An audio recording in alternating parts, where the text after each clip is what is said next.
नमस्कार दोस्तों, मैं अंकुर उपाध्याय स्वागत करता हूं आप सभी का आपके अपने YouTube channel share market analysis में। दोस्तों, सबसे पहले मैं आप सभी के साथ 1 मिनट लूंगा, कुछ स्पेशल चीज़ शेयर करनी है।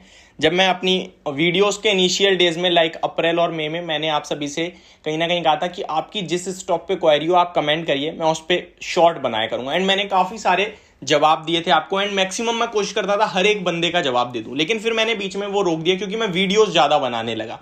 लेकिन अब मैं अपनी वीडियोस में देख रहा हूं कि इतने सारे कमेंट्स हो जाते हैं किसी स्टॉक को लेकर एंड मैं उस पर वीडियो या शॉर्ट कुछ भी नहीं बना पाता हूं। एंड कमेंट रिप्लाई में वापस ये आता है कि इतनी बार कह दिया आप बना ही नहीं रहे हो। एंड मेरे को कुछ मतलब अजीब सा लग रहा है यार कि मैं वीडियो बना रहा हूं लेकिन आपके मतलब की नहीं हो रही, तो क्या फायदा है। तो आज से मैं दोबारा से जिन भी आप जो कमेंट्स करेंगे, जो स्टॉक्स होंगे आपके, उस पर मैं कोशिश करूंगा कि शॉर्ट बनाऊं। एंड मैं डेफिनेटली बनाऊंगा आज से, बट मैं उन स्टॉक्स पे बनाऊंगा जो मुझे लगेगा कि लोगों के साथ प्रॉब्लम शेयर करनी चाहिए, ये एक जेन्युइन प्रॉब्लम है, या फिर किसी स्टॉक पे आप फंस गए हैं उस स्टॉक पे बात करनी चाहिए। तो आप अगर मुझे लगेगा ये स्टॉक अच्छा है तो डेफिनेटली मैं बनाऊंगा। तो अब आपकी किसी भी स्टॉक से लेकर कोई क्वेरी है, उस स्टॉक का नाम एंड अपनी क्वेरी लिख के कमेंट बॉक्स में कमेंट करिए।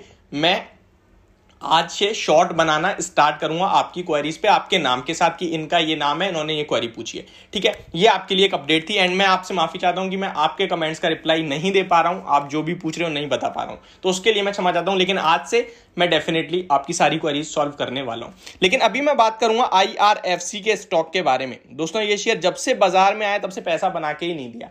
लगभग 26 रुपए के IPO आया था, इसका 26 रुपए का इशू प्राइस था। एंड आपको जेन्युइनली बताऊं, मैंने भी इस स्टॉक में IPO में कहीं ना कहीं पैसा लगाया था, बहुत छोटी क्वांटिटी में लगाया था, लगभग एक ही लॉट लगाया था आई थिंक मैंने, और रिसीव भी हुआ था। उसके बाद से कभी पैसा नहीं बना है और ये अभी तक नीचे गिरा है।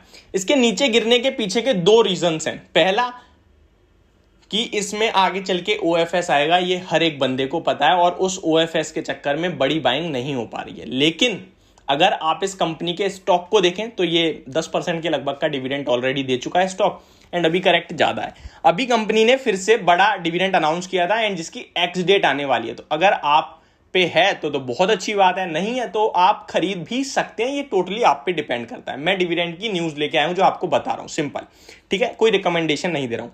IRFC के स्टॉक के बारे में बताऊं तो काफ़ी सारे लोग इस कंपनी को छोटी कंपनी या पेनी स्टॉक भी समझते हैं। उनके लिए सबसे पहले मैं बता दूं, ये ना तो छोटी कंपनी है और ना ये पेनी स्टॉक है। इंडियन रेलवे फाइनेंस कॉर्पोरेशन यानी कि रेलवे को फाइनेंस करने वाली कंपनी है ये, और इस कंपनी का मार्केट कैप 30,000 करोड़ का है। ये लार्ज कैप कंपनी है, अगर आप इसको मार्केट कैप के अकॉर्डिंग देखेंगे तो लार्ज कैप है। तो 30,000 करोड़ के मार्केट कैप वाली कंपनी है। और इस स्टॉक की थोड़ी सी डिटेल्स मैं देना चाहूंगा। प्रॉब्लम इस स्टॉक के साथ पता है क्या है कि एक तो ये सरकारी है, इसलिए रिटर्न नहीं दे रही, सिर्फ डिविडेंड ही दे रही है। लेकिन इस कंपनी में पोटेंशियल बहुत है। आप इसके अगर कारोबार को समझेंगे तो डिक्टो सेम टू सेम LIC लगेगा आपको। जैसे LIC की आप कोई भी इंश्योरेंस लेते हैं तो वो 5 साल 10 साल 15-20 साल होता है ना, ये भी जब लोन देते हैं तो ये भी 5 साल 10 साल 20 साल का देते हैं रेलवे को। ऐसा नहीं है ना कि 2 महीने में दे दिया तो 2 महीने में आपको प्रॉफिट देगा। हर बार इनका प्रॉफिट जंप कर रहा है। कंपनी बहुत तंगड़ी है। रिटर्न ऑन इक्विटी 15.8% का है। अब और आपको डिटेल्स दूं तो जब से IPO आया तब से एक भी बार ये स्टॉक 26 रुपीज के ऊपर नहीं निकला है क्लोजिंग देने में। वैसे निकला है इंट्राडे में 26.40 का इसका 52 वीक हाई शो हो रहा है, लेकिन ये क्लोजिंग कभी नहीं दी। जिस बार भी इस स्टॉक में 26 रुपीज के ऊपर की क्लोजिंग आएगी, डायरेक्ट 30 रुपीज तक ये स्टॉक जाएगा।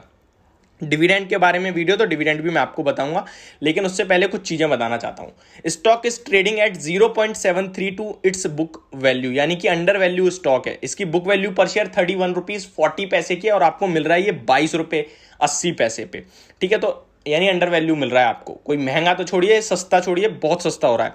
Stock is providing good dividend yield of 6.14%। In fact ये 8% की है, इंक्रीज होगी क्योंकि डिविडेंड अगर आप इसका काउंट करेंगे तो लगभग 8% का निकलेगा। Company has delivered good profit growth of 45.5% CAGR over last 5 year. ये 1 साल की नहीं 5 साल का कैगर है, जो कि 45% का आ रहा है प्रॉफिट ग्रोथ का। तो अब आप समझ सकते हैं कि कितनी तंगड़ी कंपनी है। कुछ नेगेटिव भी है, वो भी बता दूं। Company has low interest coverage ratio, ये खराब है। टैक्स रेट सीम्स लो, ये खराब है। Company has low return on equity. Return on equity इस कंपनी का कमजोर है दोस्तों। रिटर्न ऑन कैपिटल एम्प्लॉय कमजोर है। रिटर्न ऑन इक्विटी तो अच्छा है, यहाँ पे दिख रहा है कि 13.8% का है लास्ट 3 ईयर, लेकिन अभी 15% का है। Return on capital employ company का 5.11% का है, वो कमजोर है। ठीक है, ये कुछ नेगेटिव चीजें थी। अगर पीयर कंपैरिजन करें तो ये 4 के पीई पे ट्रेड करता है, बाकी पीएफसी आरईसी ये इसके पीयर कंपैरिजन में आ रहे हैं जो इससे भी सस्ता ट्रेड करते हैं। बट ये स्टॉक मुझे लगता है लॉन्ग टर्म का हिस्सा होना चाहिए। अब मैं आपको इस कंपनी का पैट बताने जा रहा हूं दोस्तों। 2022 में लगभग 1500 करोड़ का प्रॉफिट है। 2021 में भी 2021 में 1600 करोड़ का था। अभी तो 2022 चल ही रहा है। एंड सितंबर में 1500 करोड़ का था, जून में 1500 करोड़ का था। ये क्वार्टर ऑन क्वार्टर आ रहा है एक्चुअली, मैं ईयर ऑन ईयर बेसिस पे आपको बताना चाहता हूं। चलिए, मार्च 2022 में 6000 करोड़ का प्रॉफिट है, बहुत तंगड़ा है यार। 21 में 4400 करोड़ का था। अब आप जंप देखिए कितना बड़ा हुआ है। एंड 20 में 3100 करोड़ का था, बहुत तंगड़ा जंप है, मतलब 30-35% का प्रॉफिट जंप हो रहा है, बहुत तंगड़ा है। इसके अगर आप देखेंगे तो सब कुछ अच्छा दिख रहा है, बस एक प्रॉब्लम है जिसके चलते स्टॉक नहीं बढ़ता, वो है प्रमोटर की शेयर होल्डिंग लगभग 86.36%, जो कि 75% के नीचे आएगी। तो ये पूरी डिटेल्स हो गई। अब मैं डिविडेंड के बारे में भी बता दूं तो 15 सितंबर एक्स डेट है और कंपनी ने डिविडेंड अनाउंस करा है 63 पैसे पर शेयर का। आपको लगा यार 63 पैसे, लेकिन इस कंपनी के हिसाब से वो 4% होता है, तो वो बहुत बड़ा प्रॉफिट है मेरे हिसाब से। और एक क्वार्टर में 4% का प्रॉफिट मुझे लगता है आपको भी बड़ा ही लगना चाहिए। जो भी 15 सितंबर से पहले खरीदेगा वो डिविडेंड के लिए एलिजिबल होगा। तो ये मेरी वीडियो IRFC के स्टॉक को लेकर, होप आप लोगों को सब कुछ समझ में आया होगा। Thank you so much for watching this video. Have a great day guys.